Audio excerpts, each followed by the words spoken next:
Salut, c'est Hugo. Lors de la campagne présidentielle, Emmanuel Macron avait annoncé la création d'un service national d'une durée de 3 à 6 mois et obligatoire pour tous les jeunes. Aujourd'hui, Gabriel Attal, secrétaire d'État à l'éducation et à la jeunesse, a donc présenté le SNU, le fameux service national universel. Alors, quelle forme est-ce que ça va prendre? Est-ce que c'est un service militaire? De combien de jours? Pour y faire quoi? Aujourd'hui, on va voir tous les détails. A noter qu'on va vous tenir au courant de l'évolution de tout ça dans nos posts sur Instagram ou sur Messenger si vous n'avez pas Instagram, dans les résumés quotidiens de l'actualité qu'on vous poste tous les soirs. Pensez donc à vous abonner si jamais c'est pas encore fait. Bref, rentrons directement dans le vif du sujet. Le SNU doit remplacer la journée défense et citoyenneté. Beaucoup d'entre vous l'ont sûrement déjà faite. C'est la journée à réaliser avant ses 18 ans où l'on apprend les gestes de premier secours, on passe des tests, on nous présente les métiers de l'armée, etc. Mais avec le service national universel porté par le gouvernement, on commencera dès la classe de 3e au collège. Il s'organisera autour de 3 phases. Une première phase dite de cohésion qui aura lieu en juin après le brevet. Une deuxième phase dite d'intérêt général dont les horaires sont flexibles, vous allez voir ça juste après. Et enfin une troisième phase appelée phase d'engagement qui est plus longue et surtout qui est facultative. On a donc seulement les deux premières phases qui sont obligatoires et universelles et pour elles combinées il faut compter environ 30 jours. Commençons donc avec la première phase obligatoire, il faut compter 12 jours sur place et qui dit 12 journées là-bas dit logiquement internat. Les jeunes vont être répartis dans des maisonnées pouvant chacune accueillir 10 jeunes et un tuteur. Le tuteur ça pourrait être par exemple quelqu'un qui a le BAFA. Et une fois sur place, pas question de rester dans son internat toute la journée 12 jours à rien glander. L'emploi du temps est précis et prévoit des procédures auxquelles on n'a pas forcément l'habitude. Le lever il est fixé à 6h30, le coucher à 22h30 et la journée les jeunes porteront un uniforme ou en tout cas une tenue de service national universel. Ça pourrait être un polo ou un sweat commun pour tout le monde, on n'a pas les designs de cela. Je connais pas les designs, je sais pas chez ils peuvent être gardés, je vous tiendrai au courant si jamais je trouve l'info et que ça vous intéresse. Bref, en tout cas, il y aurait une sorte d'uniforme et le matin, tout le monde devra participer à ce qui est appelé une sorte de temps républicain. Alors, vous vous demandez sûrement qu'est-ce que c'est? Eh bien, il s'agit tout simplement d'une cérémonie avec le lever du drapeau français et le chant de la Marseillaise. Après ça, les jeunes pourront participer aux différentes activités qui sont prévues par les organisateurs, au programme notamment du secourisme, du code de la route, des cours sur les institutions et des activités en pleine nature,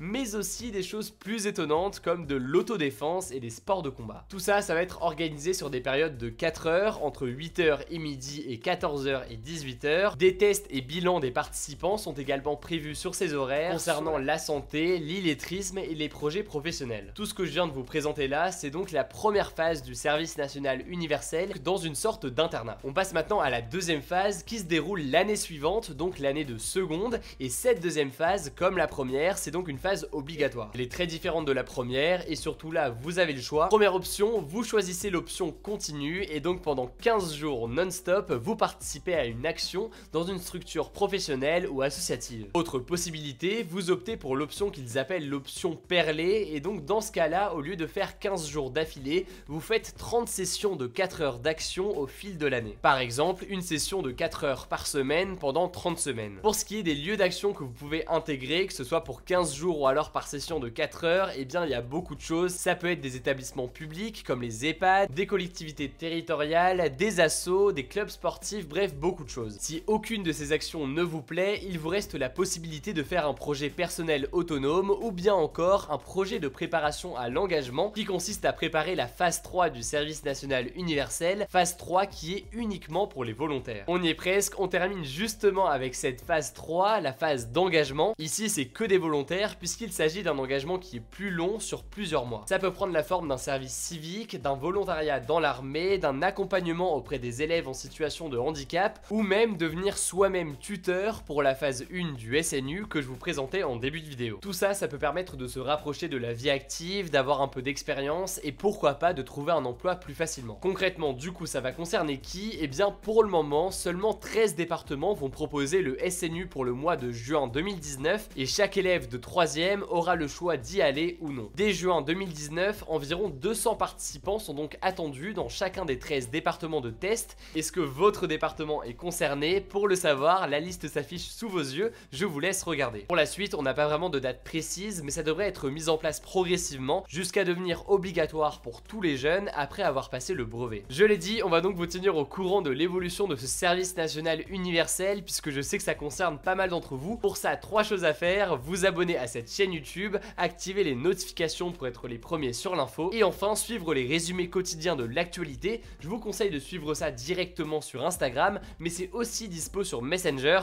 Je vous mets les liens dans la description pour voir tout ça, vous allez voir, c'est très simple. Et vous, est-ce que vous êtes favorable au service national universel du gouvernement? Pour participer au débat, c'est très simple, ça se passe à l'aide de la petite fiche qui s'affiche en haut à droite. Vous pouvez voter oui, non ou sans opinion, et surtout je vous invite à en débattre dans les commentaires, j'irai lire tout ça. N'hésitez pas à partager la vidéo à vos proches, moi je crois que j'ai tout dit, on se dit à très vite.